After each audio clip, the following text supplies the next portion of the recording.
This is the Royals POSTCAST, your instant game reaction for the Kansas City Royals. Part of the Locked On Podcast Network, your team every day. All right, welcome in.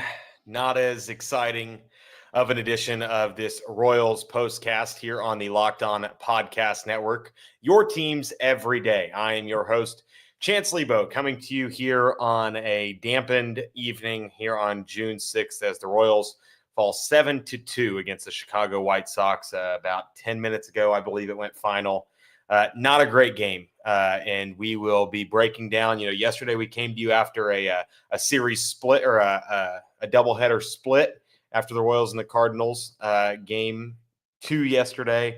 Not as good of vibes to come into today's show. I will say that much. At the very least. But thank you so much for joining us here on the Locked On Podcast Network, the Locked On Royals channel. If you're here live, make sure you hit the like and subscribe button, turn on the bell notification, and feel free to leave us your comments. I know that a lot of people, misery loves company, and right now the Royals fans, I'm sure, are very miserable after a very disappointing final inning and a half from this Royals team. They expected much better for against the Chicago White Sox. If you're new, this is our second edition of the POSTCAST. I'm Chance Liebau. I'll be bringing you live reaction after every single Royals game for the rest of the season. You can follow me on Twitter at Chance Liebau. You can see it tagged right there. That's my Twitter handle right there. Liebau spelled a little bit differently. But find me on Twitter. Go ahead and shoot me a follow on Twitter/X. You can expect these episodes after every single game this season. We'll go live on YouTube for about 15 minutes to discuss what happened in the latest Royals game. If you can't make a show live, don't worry. These episodes will be uploaded for you to listen to on demand wherever you get your podcasts, whether that is Spotify, Apple, Amazon, Google, or right here on YouTube if you want to come back and watch it after the fact. Before we get started, like I said, subscribe to the channel, turn on notifications so that you get an alert whenever we go live. Here's how the show will go on a nightly basis. I'll tell you what I liked from the Royals. I'll tell you what I didn't like from the Royals, and I'll talk about kind of what it means going forward. Thanks so much for joining the show. Feel free to join the live chat and let me know your thoughts on the game. Maybe I will respond. I say maybe I'll respond. I know that we've got a lot of comments coming in already. Appreciate you all for getting in here. I know we've got Cam, we've got Jeff, Elizabeth, nobody important. Appreciate you guys all for chiming in on the live chat. Keep those comments coming. Really appreciate that. We'll start out. Usually the Royals win, but they didn't tonight. So we will start out with some things that I didn't like, some things that I know you guys are definitely going to be here for, something that I'm sure that it is on everybody's mind. That eighth inning, I'm going to pull up my tweet because that eighth inning was an inning from hell. That was a horrible, horrible inning.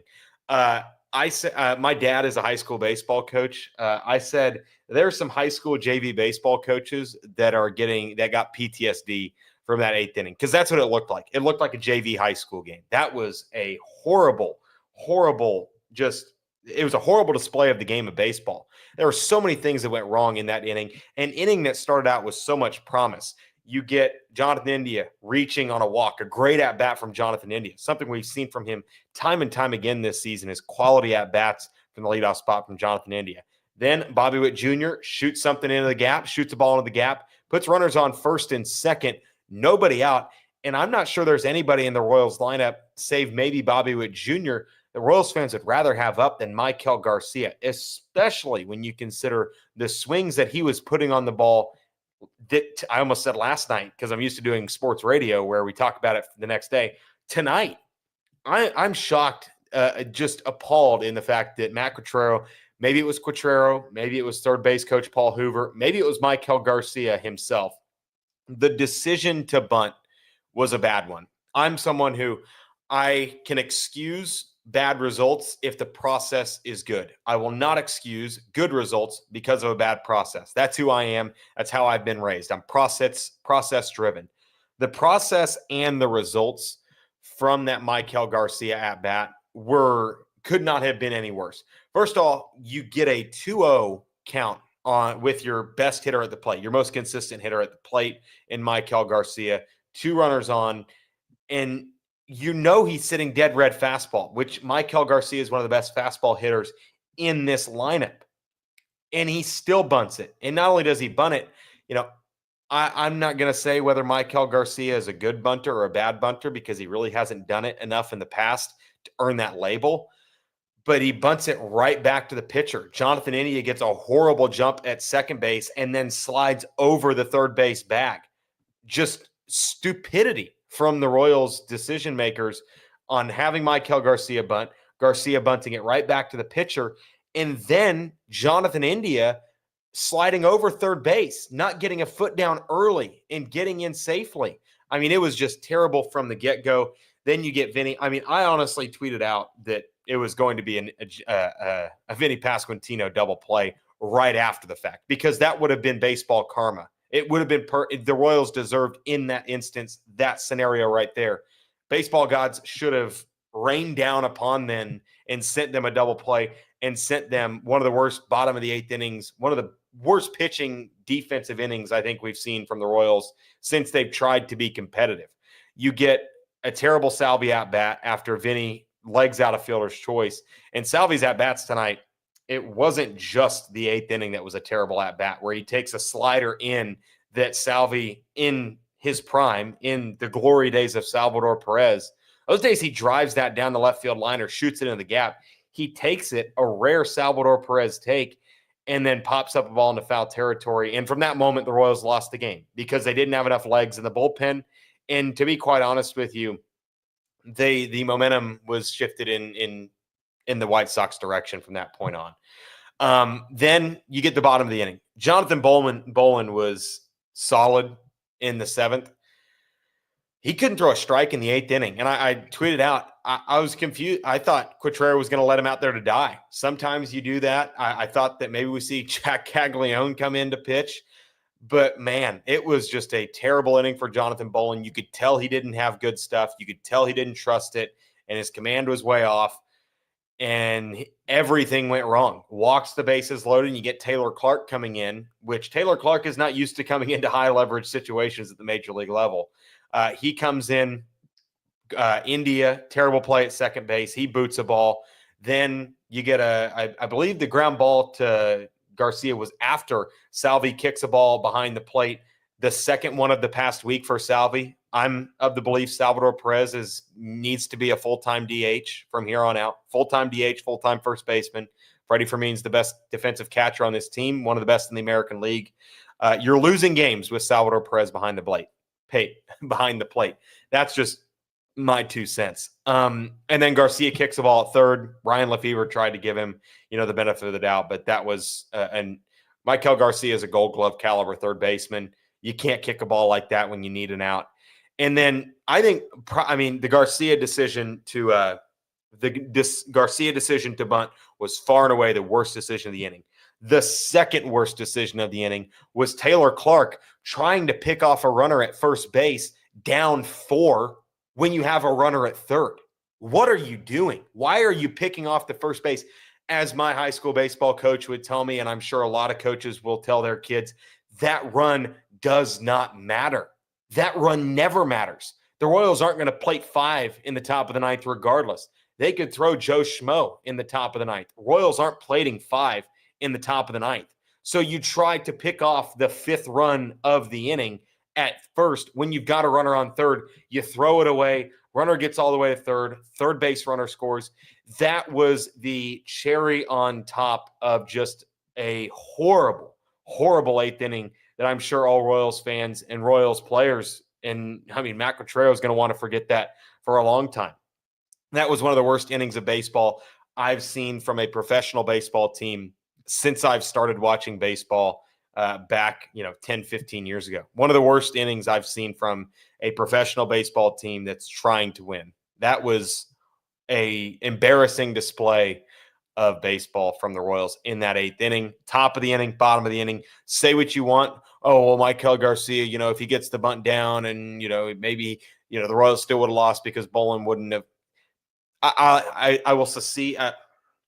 You can have that take. That's a proper take to have. But I just come away with that 8th inning Like I was like the Arthur meme. I was just balled up fist. I was frustrated out of my mind because I just couldn't believe that that is the excuse for a major league inning that you'll see. But that was one of the worst innings of baseball I've seen in a long time, and it cost the Royals the game as they fall to the White Sox 7-2, a game that I don't know if that I would say they needed to win it. I wouldn't call it a must-win game, but to continue some positive momentum into this series, I think that a game one win would have been really good, and that just puts pressure on the. I believe it's.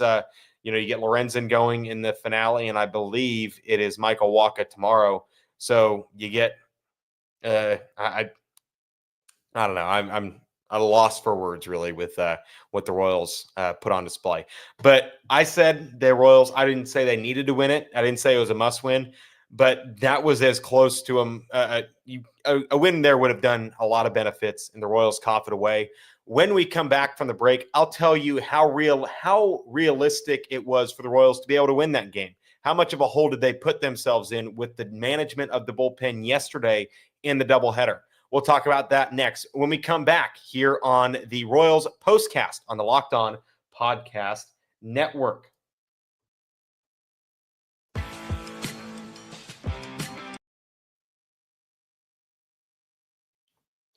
All right, time now to tell you about the sponsor of today's video. It's FanDuel. The NBA playoffs are in full swing, and every night delivers highlight-worthy performances, major momentum shifts, and can't-miss moments. Whether it's a game-winning shot or a breakout player, there's never been a better time to get in on the action. FanDuel makes it easy to stay in the game before tip-off and live. With player props, performance trends, and same-game parlays, fans have more ways than ever to play smart and win big.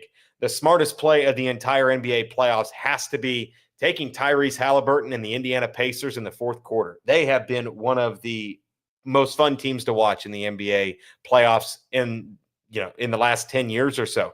The cardiac Pacers just keep coming back. And if you want to continue to ride that Pacers high, you can take Tyrese Halliburton, fourth quarter over points. You can take the Pacers, fourth quarter spread, or you can take the Pacers to win the fourth quarter at FanDuel. And say you forget to do it early, you can get in live at FanDuel. And if you're new to FanDuel, it's the perfect time to sign up. Head to FanDuel.com and place your first $5 bet. If it wins, you'll get $200 in bonus bets. Make every moment more with FanDuel, the official sports betting partner of the NBA. All right, back here on the Royals Postcast. I'm your host, Chance Liebau. Appreciate you guys for hopping in the live comments section. A lot of people hopping in. Appreciate you guys for hopping in here. We are going to talk about, in my opinion, how realistic was it for the Royals to win this game? I think you need to go into every game believing that you can win a baseball game. And I was talking to my coworker, Shane Dennis, who hosts our noon to 2 show down here where I work at ESPN Wichita, and talking about the lack of bullpen arms that the Royals had coming into this game. It was no secret that the Royals did not get what they wanted out of their starters yesterday. You got 6 innings from Noah Cameron. Round of applause for him. A lot of people were upset that he didn't go 7. I can kind of attest to that. And then in game 2, you get Cole Reagans, who barely makes it out of the 3rd inning. You have to squeeze 3 innings out of Angel Zerpa. You have to get a quality outing out of Steven Cruz, multiple innings out of Steven Cruz out of the bullpen for the Royals. And then Carlos Estevez has to throw not only game 1, but also in game 2. So all 3 of those guys are unavailable today. And then you have guys that threw in the first game of the doubleheader yesterday. Daniel Lynch, possibly a little bit fatigued. Taylor Clark gave up the game go-ahead home run yesterday. John Schreiber, I'm not sure about his availability, but he obviously was taxed a little bit because of the trip to St. Louis. So for the Royals in this game, they needed a 6 or 7 inning performance out of Seth Lugo. And, maybe Matt Quatraro had that in his mind when he came to the ballpark yesterday or today. Maybe he, maybe he gave that pep talk to Seth Lugo. Hey, need 7 out of you today, need 6 out of you today. But Seth Lugo wasn't sharp today. He didn't have great command of his secondary pitches. The fastball was riding. He missed a lot high. Ryan Lefevre talked about it on the broadcast. it was really a disappointing performance for the Royals pitching staff because Seth Lugo didn't really cut them much slack. He goes 6 innings. They probably needed him to go 7. It was just really a tough day for Seth Lugo at the ballpark. And then you go to the bullpen, and it's really the JV squad. It's kind of a makeshift paper mache bullpen for the Royals here in game 1 of a series, which you don't want at all. You get Taylor Clark, you get Jonathan Bolin, you get Daniel Lynch. Daniel Lynch didn't have great stuff. He was missing a lot today. I didn't love anything I really saw from Daniel Lynch in this outing. Jonathan Bolin, you expected him to get multiple innings. You were hoping, crossing your fingers and praying that he could get through the 8th inning. He's unable to do so. And then you're hoping maybe Taylor Clark gets the 9th if you need to go. But then you're talking about extra innings.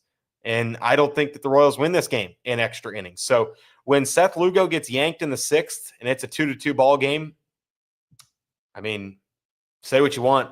The Royals weren't winning that ball game unless they got the run in the 8th. And maybe Jonathan Bolin still gives up that run in the bottom of the frame. But I just come away really disappointed. And, you can put it on the pitching staff. Hey, they didn't go 6. They went only 6. We needed 7 out of them. We had a depleted bullpen.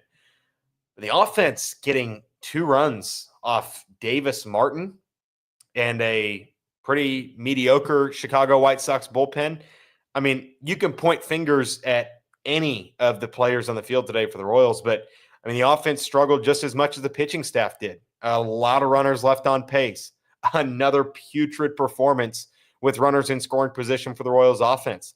It continues to be the same story over and over again. I was talking to Shane and Jack in our little group thread that we like to talk to during the game. This Royals team, winning just feels like pulling teeth. It feels like a root canal. They make winning look so hard. It's kind of like the Chiefs, except for the Chiefs, 90% of the time come out on the better side of it. It's more the same for the Royals as they fall today, 7-2 against the White Sox. They'll be back in action again tomorrow. We have a 3:10 first pitch. So tomorrow night, about 6 o'clock, I would assume, maybe 5:30, 6 o'clock, we'll be right back here on the YouTube channel, giving you yet another edition of our Royals postcast. Don't forget to hit like and subscribe on the video, on the channel. Hit the bell notification so that you know when we go live. If you missed any part of this, or if you missed tomorrow, you missed last night, be sure to head over to the podcasts section. You can head over to the Spotify podcast, Apple Podcasts, wherever you get your podcasts. Check us out there. We'll be live again tomorrow night as the Royals take on the White Sox in Game 2. We will see you then. Thanks so much for joining us. This has been the Royals Postcast on the Locked On Podcast Network, your teams every day.